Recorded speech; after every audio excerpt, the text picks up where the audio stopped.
참으로 좋으신 하나님을 찬양합니다.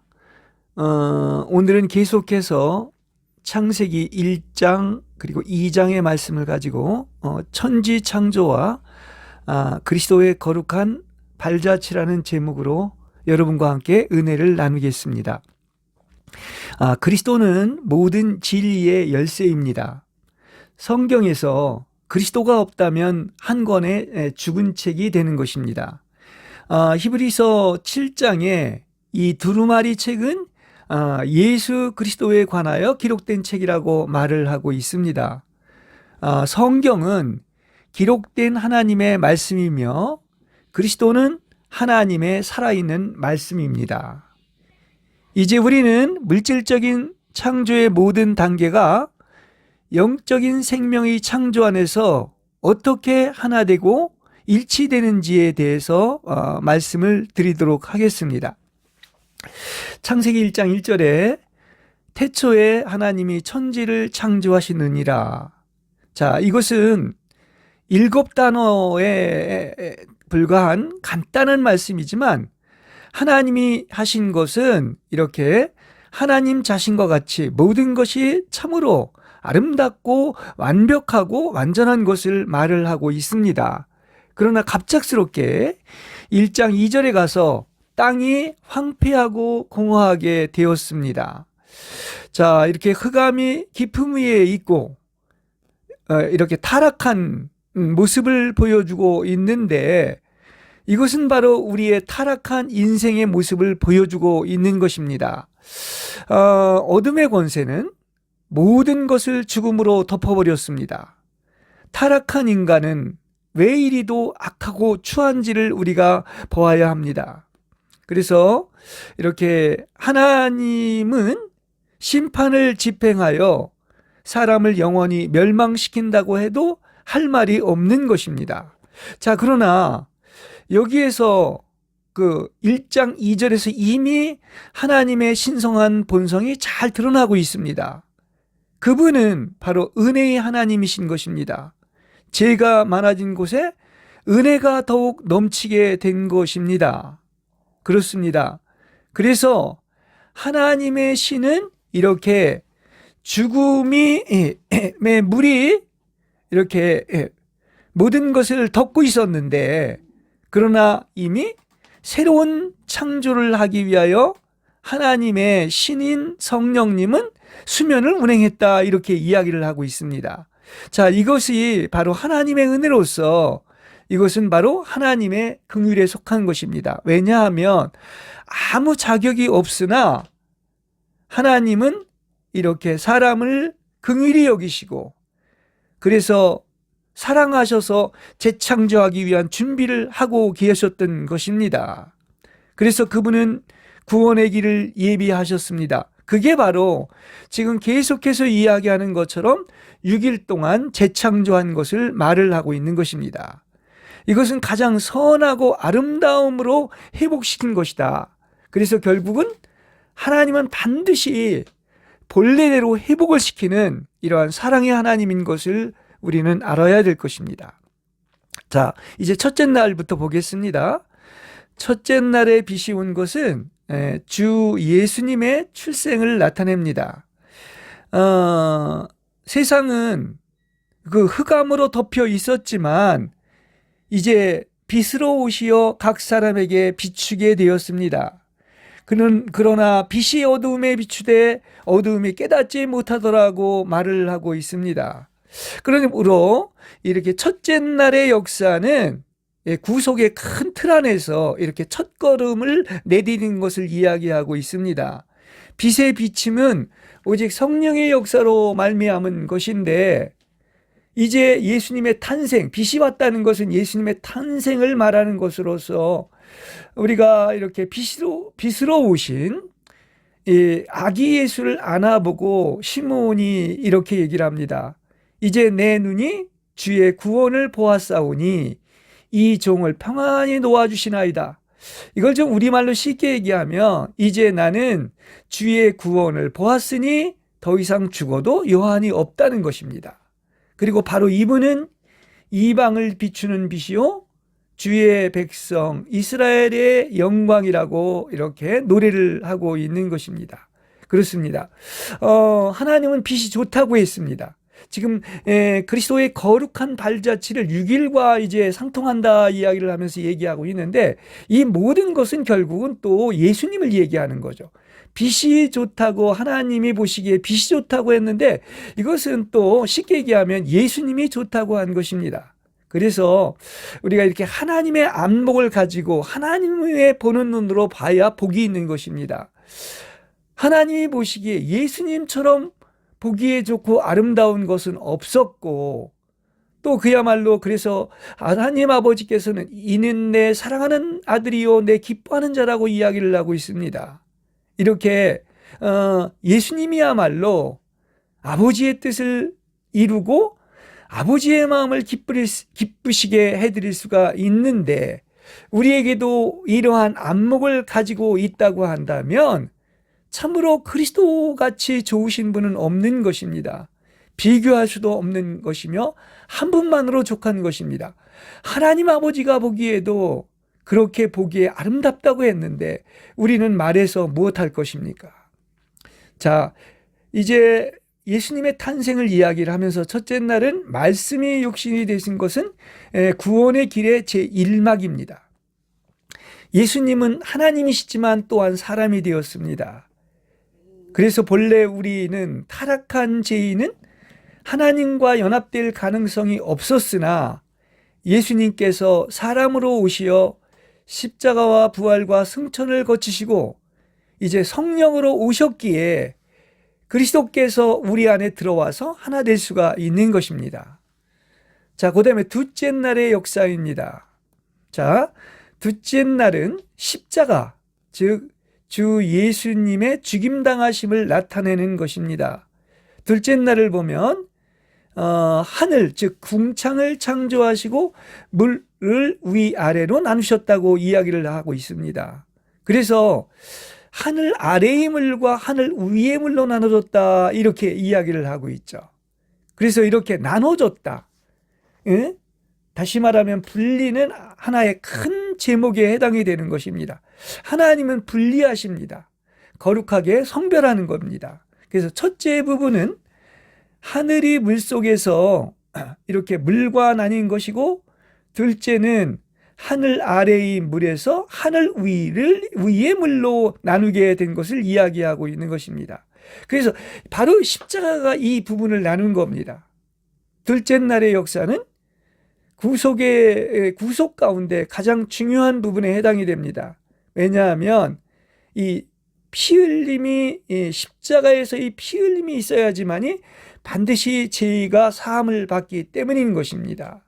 그래서 십자가 둘째 날의 역사는 예수님이 십자가에 못 박힌 날이다 이렇게 말씀을 드릴 수가 있는 것입니다. 자, 성경에 보면 이 하늘의 어떤 궁창은 먼저 하나님께서 정하셨습니다. 그런 다음에 하나님께서 궁창을 만드셨습니다. 그것은 무슨 얘기냐고 하면 예수님이 십자가에 못 박히실 때 그 창세 이후로 죽임을 당한 하나님이시라는 겁니다. 타락하기 이전부터 그는 어린 양으로서 이렇게 창세 이후로 죽임을 당했다. 계시록 13장 8절에서 이야기를 하고 있습니다. 그리고 드디어 그분은 이렇게 실행하셨다. 다시 말하면 이 땅에 오셔서 창세 이후로 이렇게 죽임을 당한 하나님이라는 그 말씀을 이제 이루시기 위하여 십자가에 못 박히신 것입니다. 자, 우리 인간으로서는 다 이것을 이해할 수는 없지만은 이렇게 우리가 영원한 생명을 얻은 것처럼 십자가도 이렇게 영원하다는 사실을 우리는 알아야 될 것입니다. 왜냐하면 사랑이 영원한 것처럼 그 십자가에 계시된 그 사랑이 영원하기 때문에 십자가도 영원하다 이렇게 말씀을 드릴 수 있는 것입니다. 자, 그런데 이 하늘이라고 하는 궁창은 물 가운데 놓여졌습니다. 그래서 십자가라고 하는 것은 온 천하의 사람들을 나누고 있습니다. 하나는 하늘 위의 물인 구원받을 사람과 하나는 또한 구원받지 못할 사람들인 것입니다. 이렇게 십자가는 옛 창조와 새 창조를 나누고 또 아담 안에서와 그리스도 안에서를 나눕니다. 또한 육체 안에서와 영 안에서를 나누는 것입니다. 그래서 이 궁창은 위의 물이 아래로 내려올 수 없게 하셨습니다. 하나님은 아래의 물과 혼합되지 않게 하였고, 그래서 더 이상 황폐하고 공허하고 어두움이 깊음 위에 있지 않게 된 것입니다. 그렇습니다. 그러니까 우리는 땅 위에 있는 물은 세상의 모든 사람을 예표하고 있는 것이죠. 그러나 우리는 땅 위의 물인 바로 어떤 것입니까? 구원받은 사람들이라는 것을 말을 하고 있는 것입니다. 또 이 물에 또 다른 의미가 있는데, 물은 노아의 때 물로 심판하지 않았습니까? 그러니까 죄를 범할 때 벌하시게 된다는 이야기인 것입니다. 아마 그 노아의 홍수 때 하늘 위에 물이 40주야간 쏟아 부어졌는데, 이게 바로 하늘 위에 있던 물이 쏟아 부어진 것으로 보입니다. 그래서 그 수십억 개의 사람들 중에 겨우 8사람만 구원받은 것을 이야기를 하고 있습니다. 그래서 반드시 물은 위와 아래의 물이 나누어지지 않는다면 세상은 사망의 물에 덮여서 구원받지 못하게 되는 것입니다. 예수님이 십자가에 못 박혀 죽으시고, 그래서 위와 아래를 나누셨습니다. 다시 말하면 하늘에 물이 있고 또 땅 아래 물이 있는 것처럼 우리를 어떻습니까? 새 창조 안에 있게 하고 또한 그리스도 안에 있게 하셨다는 사실인 것입니다. 그리고 분명히 이 하늘인 궁창은 하나님이 만드신 것입니다. 우리가 이렇게 성경을 보면 마치 유대인과 이방인에 의해서 죽임을 당한 것으로 보이지만은, 그러나 성경을 우리가 보면은 바로 하나님이 그분에게서 모든 사람의 죄를 심판하신 것입니다. 이 방법으로만이 모든 죄인을 구속할 수 있기 때문에 그런 것입니다. 그래서 하나님은 모든 인류를 구원하기 위해서 바로 무엇입니까? 그야말로 예수님을 십자가에 못 박여 죽인 것이죠. 그것은 하나님의 계획 속에 있는 것을 알 수가 있습니다. 그리고 십자가의 방법은 구원의 근본입니다. 하나님이 아닌 모든 것이 십자가에 못 박혀 장세 지내고 끝나고 무과되어야지만이 그리스도로 세워지게 되는 것입니다. 그러니까 대신 죽으신, 우리를 위하여 대신 죽으신 그리스도만이 죄인을 구원할 수가 있는 것입니다. 죄도 없으신 온전하신 분이, 그리고 가장 높으신 그분이 가장 낮은 곳으로 내려오셨고 십자가에서 죽기까지 복종하셨습니다. 그래서 우리는 이 마음을 가져야 됩니다. 그리고 이 생각을 가져야 됩니다. 더 정확한 번역은 이것은 그리스도의 생각을 우리가 갖는 것입니다. 이 그리스도의 생각을 가진 자만이 다른 사람에게도 가르쳐 줄 수가 있고 예수님처럼 살게 되는 것입니다. 그렇습니다. 정말 우리는 죄인이었고 또한 하나님과 원수였는데 우리를 대신하여 이렇게 십자가에서 죽으셨다고 하는 것은 적어도 이만해야지만이 하나님의 사랑이라고 할 수가 있는 것입니다.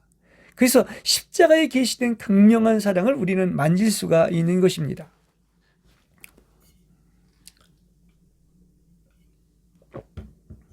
자, 셋째 날의 역사입니다. 벌써 3일이라고 하는 것은 그리스도께서 3일 만에 다시 살아났다고 하는 것처럼 이렇게 셋째 날의 역사는 부활을 나타내고 있습니다. 여기 물이 한 곳으로 모이고 즉 대지인 그 좋은 땅이 드러나게 되어 있는데, 제가 앞에서도 많은 설교를 했죠. 그 사망의 물에서 대지인 땅이 드러났다. 그래서 땅이 드러났기 때문에 여기에 모든 어떤 생명이 존재하게 된 것이죠. 그래서 이 셋째 날은 풀과 채소와 과목을 냈다, 이렇게 얘기하고 있습니다. 물 속에 있던 땅이 물 위로 솟아났다. 이건 당연히 부활을 의미하고 있는 것이죠. 죽음에서 부활을 이렇게 의미하고 있는 것입니다. 그래서 우리가 왜 침례를 받는다고 했을 때 침례가 뭐냐고 하면 이제 물속에 들어가서 예전 것은 다 죽은 것이죠. 그리고 물에서 나오는 것이 바로 성령과 함께 이렇게 함께 부활하는 것이다 하는 것을 말씀드리고 있는 것입니다. 이렇게 땅이 물속에서 나옴으로 땅 위에 새 생명이 있게 되었습니다. 그래서 죽음이 있는 다음에는 부활이 있게 되고 거기에는 반드시 열매를 맺게 되어 있는 것이 이렇게 창조의 원칙인 것을 알 수가 있습니다. 그러니까 그냥 죽음으로만 끝나는 것이 아니죠. 바로 무엇입니까? 이렇게 죽음은 영원한 생명으로 인도가 되는 것처럼 죽음과 부활도 이어지고 제사함과 의롭다 하심도 이어지는 것입니다. 다시 말한다고 하면 주님의 부활은 하나님이 이제 그분의 죽음을 연락하고 인정했음을 나타내고 있는 것입니다. 또한 의롭다 하심은 우리가 이미 하나님의 제사함을 얻었음을 증명하고 있는 것입니다. 이렇게 주 예수님의 부활을 통해서 우리는 어떻습니까? 적극적인 의미에서 이제 제사함을 얻은 죄인이 아니라 오히려 더 나아가서 부활의 의미에서 보면 하나님의 기뻐하심을 얻은 하나님의 자녀임을 느끼게 되는 것입니다. 그래서 부활의 의미는 바로 이전의 모든 것들이 다 죽었다는 것입니다. 죄악에 속한 것, 자아에 속한 것은 이미 무덤 안에 묻혀 있고 이제 그야말로 영원히 그러한 옛 것들은 다시 볼 수가 없고 지나갔습니다. 그래서 지금 가지고 있는 것은 다 새로운 것입니다. 그러므로 우리는 더 이상 옛 창조 안에 있지 마시고 새 창조 안에 거하시고 아담 안에 있지 마시고 그리스도 안에 거하시길 바랍니다. 우리가 이미 위치상으로는 이 자리에 있다는 사실을 여러분은 아시기를 바랍니다.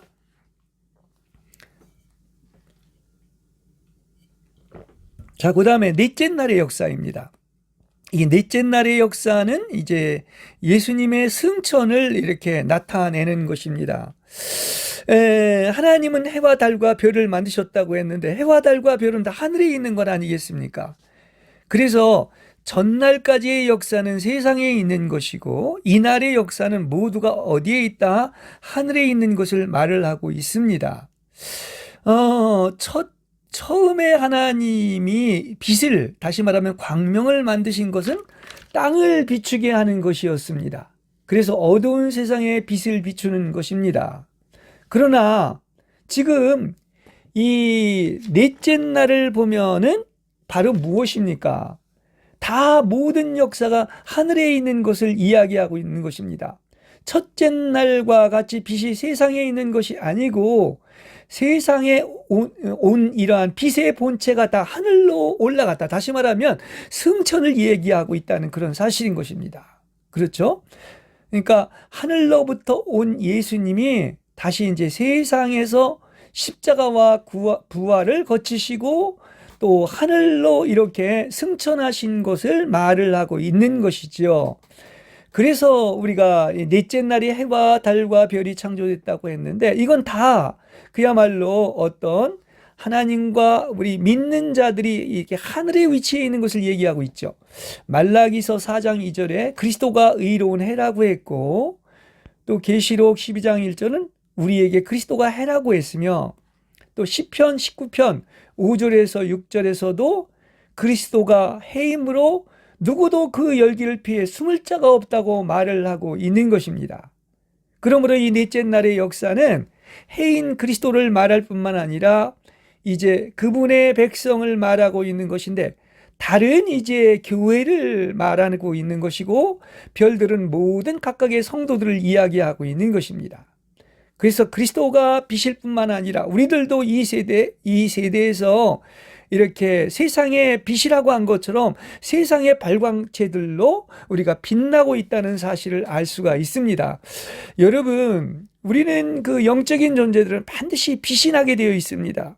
그래서 영적인 사람은 이것을 압니다. 그러나 이렇게 그야말로 땅과 세상에 빠져 있는 육신에 처한 자들에게는 어둠이 있습니다. 그래서 어둡습니다. 그러나 우리들은 그야말로 이렇게 빛을 내고 있는 그러한 존재들임을 아시기를 바랍니다. 에베소서 1장 20절에서 21절에 그렇게 얘기하죠. 죽은 자들 가운데서 다시 살리시고 하늘에서 자기의 오른편에 앉히사 모든 정사와 권세와 능력과 주관하는 자와 이 세상뿐 아니라 오는 세상에 일컫는 모든 이름 위에 뛰어나게 하시고라고 이렇게 말을 하고 있습니다. 자, 이렇게 그리스도의 탁월성을 그 이야기를 하고 있는데 그분과 함께 우리는 이미 십자가와 부활을 거치고 하늘 위에 앉아 있는 그런 자들입니다. 그렇습니다. 그래서 하나님은 살아계신 과연 하나님이고 주 예수님의 승천의 의미는 하나님이 그분에게 사탄의 모든 세력, 하여튼 하늘 밑에 있는 모든 세력을 초월하는 의지를 주셨다고 하는 것입니다. 자, 빌립보서 2장 8절에서 11절에 이렇게 얘기합니다. 하나님께서는 이렇게 예수님을 지극히 높이시고 모든 이름 위에 뛰어난 이름을 주시어 모든 이들이 예수의 이름에 무릎을 꿇게 하시었습니다.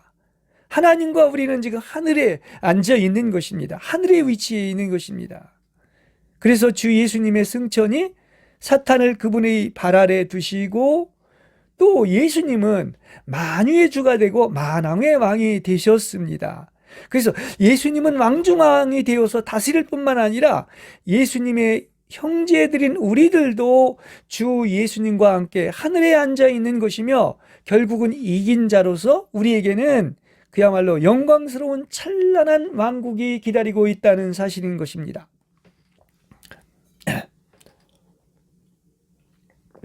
자, 그 다음에 다섯째 날입니다. 다섯째 날의 역사는 이제 주 예수님이 바로 이 생명으로 풍성한 생명의 주가 되었음을 이야기하고 있습니다. 그래서 다섯째 날에 보면은 드디어 생물들, 다시 말하면 이렇게 많은 물고기와 이렇게 나르는 새들이 하늘과 땅에 이렇게 생육하고 번성해서 충만하라고 이렇게 이야기를 하고 있습니다. 물론 이 물고기와 새도 우리 사람을 이제 예표하는 것인데요. 이 나르는 새와 물고기들은 모두 생명이 있는 것들입니다. 그리고 생명은 절대로 스스로 만들어질 수가 없습니다. 이것은 오직 하나님만이, 창조의 하나님만이 이 생명을 창조하는 것이죠. 이렇게 모든 생명은 하나님이 창조한 것입니다. 그래서 여기에서는 주 예수님이 어떻게 생명의 주가 되시는지를 분명히 말해줍니다. 자, 주 예수님이 부활 승천을 하신 후에 생명을 주시기 위해서 이 땅에 성령으로 오셨습니다. 그래서 생명을 줌으로 말미암아 그 하나님의 놀라운 부활 생명, 크고 강력한 그 생명을 모든 사람으로 하여금 얻게 하는 것입니다. 이렇게 우리의 생명이신 그리스도는 생명을 주시고 그분의 생명이 없는 곳에서는 오직 어둠과 죽음만이 있을 뿐입니다. 그러기에 성경 얘기는 생명의 메시지이고 바로 영이요 생명이요 말씀이신 그리스도가 없다면 그것은 다 헛것이고 죽은 것이다 말씀을 드릴 수가 있는 것입니다. 자, 이제 우리는 새와 물고기의 의미가 어떻게 그리스도인의 생명과 이렇게 상통할 수 있는지를 알게 되었습니다. 그리고 이렇게 하나님의 풍성한 생명이 어떻게 우리를 통하여 표현되는가를 우리는 또한 알 수가 있습니다. 그렇습니다. 우리는 어떻습니까? 어떤 다른 생명, 꽃은 꽃의 생명을 표현하고 개는 개의 생명을 표현하는 것처럼 우리는 하나님의 생명을 표현하는 사람들이다 이야기를 할 수가 있습니다. 그런데 이 생명을 표현하는 것도 다 같지는 않습니다. 씨도 같고 말씀의 씨죠. 또 뿌린 생명 역시 같습니다. 하나님의 영원한 생명이죠. 그렇지만 그 보는 것처럼 씨가 떨어졌죠. 그런데 30배, 60배, 100배의 차이가 있는 것을 알 수가 있습니다. 그래서 우리는 이렇게 하나님으로부터 얻은 생명, 그리고 씨가 떨어진 말씀, 이것이 이 땅에서 그 놀라운 하나님의 생명을 실제로 표현하고 나타나는 것이 필요하다고 하는 사실인 것입니다. 그래서 이 땅에서 우리가 누구를 표현한다? 하나님을 표현한다. 하나님의 생명을 표현하는데 이러려면 우리는 영의 훈련을 받아야 되는 것입니다. 이건 일종의 영적인 훈련인 것입니다. 그래서 주 예수님의 현재의 역사는 성도들이 바로 하나님의 생명에 있어서 훈련을 받는 것입니다. 다른 모든 생명은 끝나고 죽고 오직 나를 통하여 내 혼생명이 죽고 하나님의 생명이 이렇게 표현되는 것을 이야기하고 있죠. 그래서 그러지 않습니까? 혼생명을 잃어야 하나님의 생명을 얻는다는 이 얘기를 하고 있는 것입니다. 그래서 우리는 점점 더 하나님의 그 놀라운 생명을 체험함으로 말미암아 이긴 자가 되고 하나님과 연합돼서 하나가 되어야 하는 것입니다. 그래서 주 하나님 뭡니까? 이긴 자는 그 하나님의 생명 때문에 그 이긴 자가 되는 것이죠.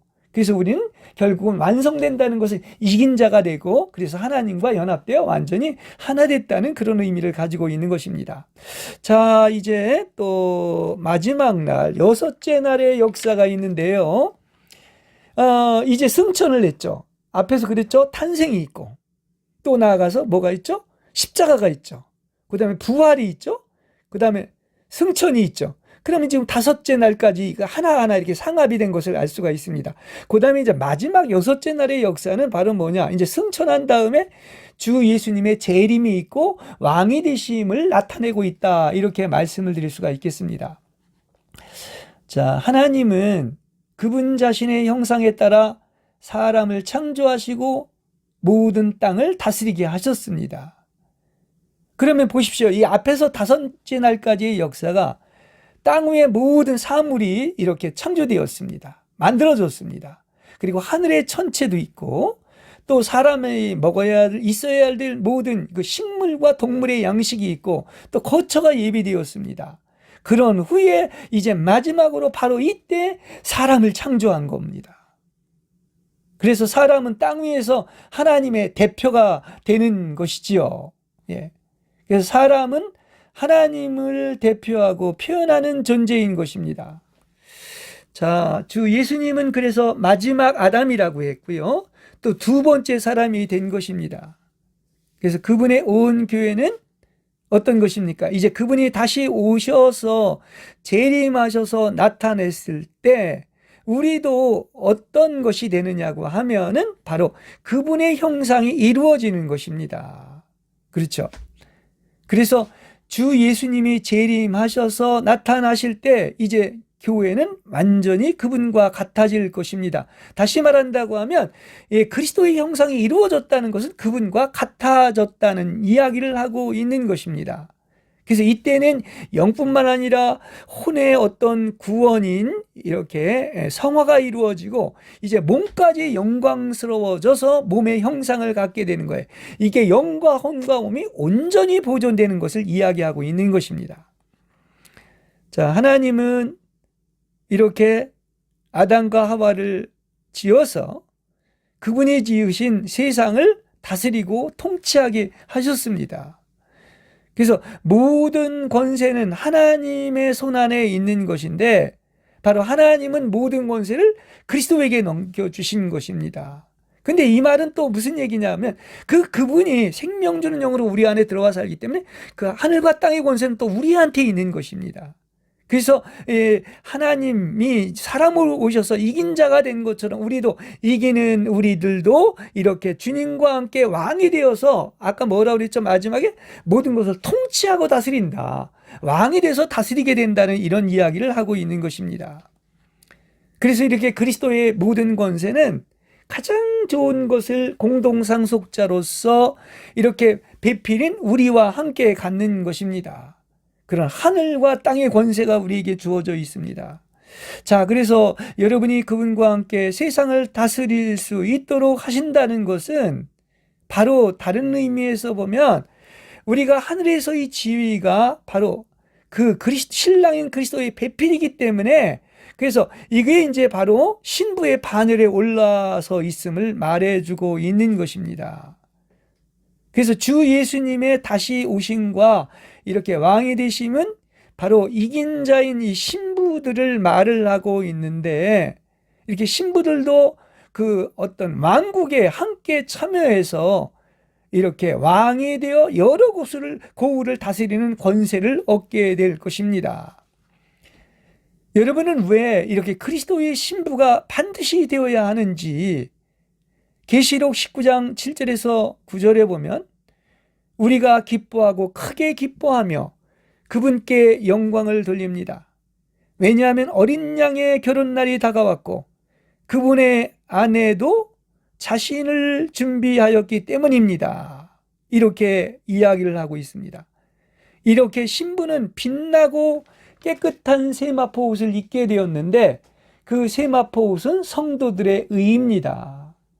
그리고 그 천사가 또 나에게 말하였습니다. 기록하라. 어린 양의 결혼잔치에 초대를 받은 사람은 복이 있습니다. 라고 말을 하고 있습니다. 그래서 계속 제가 이긴 자의 복음인 이 신부의 영성을 얘기하는 것은 무슨 얘기냐? 이거는 만덕에 이르렀다는 그런 의미를 가지고 있는 것이고 또 신부가 되어야지만이 천년왕국 혼인잔치에 이게 초대받을 수가 있는 것입니다. 그래서 이것은 상을 받는 자들만 해당되는 것으로서 그렇습니다. 그야말로 이렇게 이 땅에서 신부의 반열에 서야 되는 것인데 그렇다면 이것은 대환난전의 휴거를 받는 것이고 이렇게 천년왕국 혼인잔치에 들어가는 자들은 아까도 얘기했지만 예복을 입은 신부들로서 이 사랑 얘기에 나가서는 모두 이 얘기를 하고 있는 거예요. 신부에 대한 얘기죠. 슐람미 여인에 대한 얘기인데 그 아가서에 보면은 신부가 여러 신부가 있습니다. 제일 높은 왕권 신부가 있고 그 다음에 왕후 신부들이 있고 또 그 다음에 후궁인 비빈 신부들이 있고 또 우리말로 한다면 무술이라고 할까요? 이 궁녀들인 신부들로 구성되어 있다는 사실을 우리는 알아야 될 것입니다. 그러니까 이것은 모두 신부들로서 상을 받고 천년왕국 혼인잔치에 참여한 자들을 이야기를 하고 있는 것입니다. 우리가 이렇게 왕궁인 성 안에 들어가야 하는데 이곳이 바로 천년왕국 혼인잔치가 있는 천국을 말하고 있는 것입니다. 자, 지금은 이제 마지막 때로서 그렇죠? 십자가와 부활과 승천을 거치시고 주님이 이제 다시 오시고 천년왕국에 들어가 왕으로 다스릴 때라는 사실을 우리가 알아야 됩니다. 근데 이걸 아주 준비하고 있는 아주 슬기로운 다섯 처녀가 되어야 되는데 이것을 알고 준비하고 사는 자는 아주 소수입니다. 많은 믿는 자들이 초대는 했는데 청함은 받았고 초대는 했는데 예복을 입지 않았다는 거예요. 그죠? 그래서 예복을 입지 않고 들어왔기 때문에 쫓겨내가지고 그의 손발을 묶고 바깥 어둠 속에서 내던져라. 거기서 슬피 울며 이를 갈게 된다고 이야기를 하고 있는 것입니다. 그러니까 예복을 입은 자만이 신부가 되어서 왕국 혼인잔치에 들어가는 것이죠. 그래서 왕국 혼인잔치에 대한 이야기를 하면서 부름받은 사람은 많으나 선택받은 사람은 적습니다. 그렇게 이야기를 하고 있는 것입니다. 자, 이제 6일간의 창조에서 우리도 또한 나아가서 천지창조가 일어나야 되고 또 우리는 그리스도의 거룩한 발자취를 이렇게 밟는 사람들이다 이야기를 했습니다. 자, 우리가 이제 주님이 오실 때가 가까워 왔고 또 대환난 때의 특징이 여러 가지가 있는데 이건 우리가 징조를 보면 우리가 알 수가 있는 것이죠. 성경에 보면 여기 천지에 대해서 이렇게 천지 재변에 대해서 얘기하고 있는데 해가 어두워지고 달이 제 빛을 내지 못하며 별들이 하늘에서 떨어지고 하늘의 능력들이 흔들릴 것이다 이렇게 얘기하고 있습니다. 그렇습니다. 이렇게 천체가 그야말로 정상적이지 않고 천재지변이 일어난다고 이야기를 하고 있는데 사실 우리는 이렇게 태양을 비롯하여 달과 별이 보내는 경고 메시지가 있습니다.